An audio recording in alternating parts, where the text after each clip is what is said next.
So some of the components of LID, I put this slide here because I think it's crucial with any process and any project to continue to keep these 4 components in mind. And I realize many of you may work very specifically in one of these, but we talk a lot about collaborative teams and the success of these projects. At the end of my presentation, I'd like to share some personal experiences on how these projects are successful and how you can put low impact development into practice. But if there's anything that I've learned, all of these components have to be present. And Francesca's going to talk about maintenance, and we're going to hear from Finley a little bit more about the construction process of retrofitting and design. And so just wanted to highlight, if one of these phases is missing, your product will fail. So it's important to keep those in mind as we look at low impact development and best management practices. Well, the thing that makes low impact development tick, and you probably hear these obnoxious abbreviations and acronyms all the time, so I'd like to go ahead and explain this one out. It's the best management practice, or BMP. And this is a term. I think EPA gets credit for coining this term, but there are 2 types of best management practices. You have a structural best management practice and a non-structural best management practice. And today I'm going to focus on 7 structural best management practices, actual projects that we can put into the ground, practices that you can see. However, there's a whole sector of non-structural practices that I encourage you to check out because they're very useful in our planning process, some of those other phases that I mentioned. So, as stated previously, there are bukus, that's one of my best southern words to describe, tons of practices that we can implement as low impact development, many of which we don't recognize as being beneficial first out. So some of these we're going to talk about today, but the EPA recognizes over 150 of these practices. And I encourage you to go check out this website and see how you can integrate some of those practices in your area, in addition to the ones that I talk about, because they're actually really important too.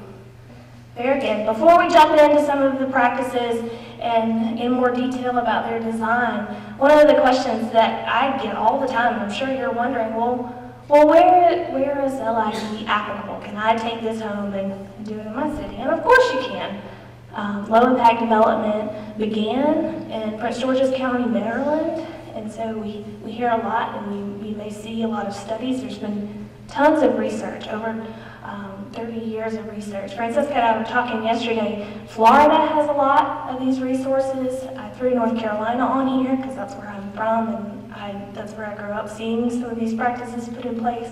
Our friends in Georgia are actively pursuing them. And then we've got some great examples here in Alabama and even in Birmingham, most of which I'm sure you are at least now familiar with because Beth shared them with us earlier. St. Vincent's 119, the Bass Pro Shops, the high school and Homeland Middle School, which we visited the high school yesterday, and then there's quite a few LID practices in Vestavia Hills and Ashley Woods neighborhood. And I encourage you to go and check some of these practices out. BMPs that work. I don't think any of those 150 would be recognized by EPA if they were not, if they didn't work. Because what use is a practice that doesn't work? However, even though they work, these practices are highly specialized, and more than one might do the job. And so when you're looking at pursuing low impact development and you are looking at which best management practices to pursue, it's very important that you identify the goals of your specific site. And I encourage you to keep that in mind as we talk through some of the BMPs here in just a second. So why low impact development? Why do we want to use it? I think I may have set the stage for that, but if you're like me, I need some sort of memory tool. And so I blessed you with another acronym to remember. It's great. So I'll see if you can pick up on it. These are all things that I think we should consider when we're examining practices and we're looking at them. Number one, it's important to consider size.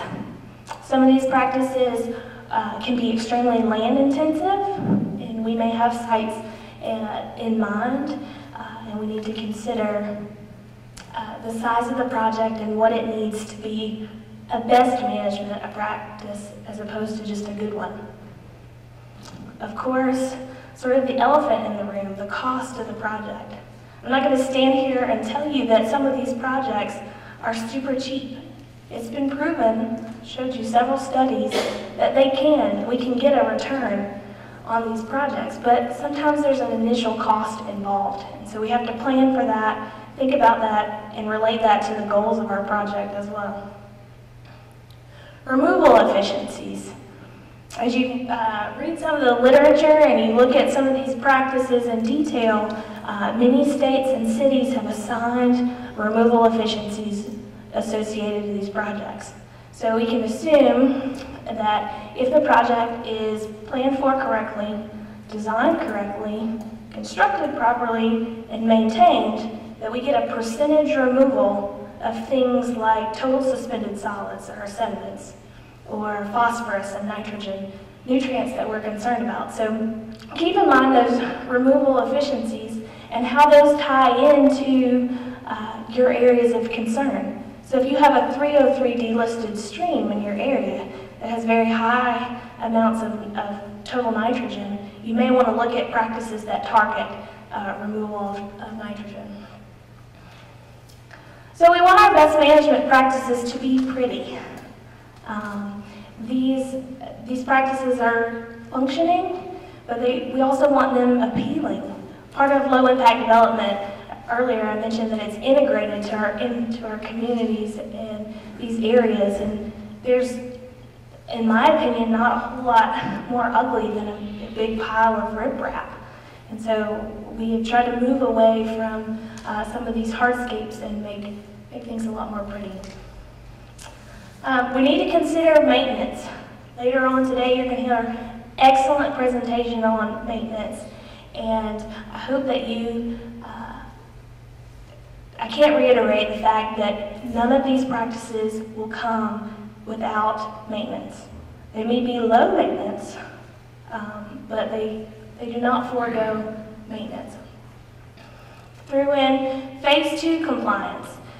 I've put up those minimum control measures, and we've heard from EPA and Alabama Department of Environmental Management,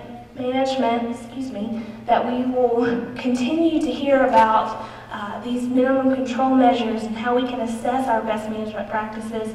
So keeping this compliance in mind, phase 1 and phase 2, I suppose. Education. We're excited about the future of low impact development, but the whole reason that we're having to take an alternative approach is because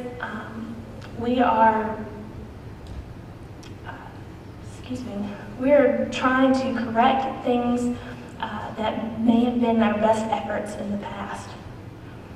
For example, we may have moved that stream all the way to the far side of the farm to increase our farming area, but we now know that that may not be the best for habitat. So it's really important that we educate our future about these practices as we put them in. And then, briefly, these practices are excellent retrofits. Beth talked a little bit earlier about bioretention, being able to be put into small parking lot islands. All of the practices have been tailored to try to be practices that we can put in and use in lots of different areas. So you have a new acronym. Anybody know what it is?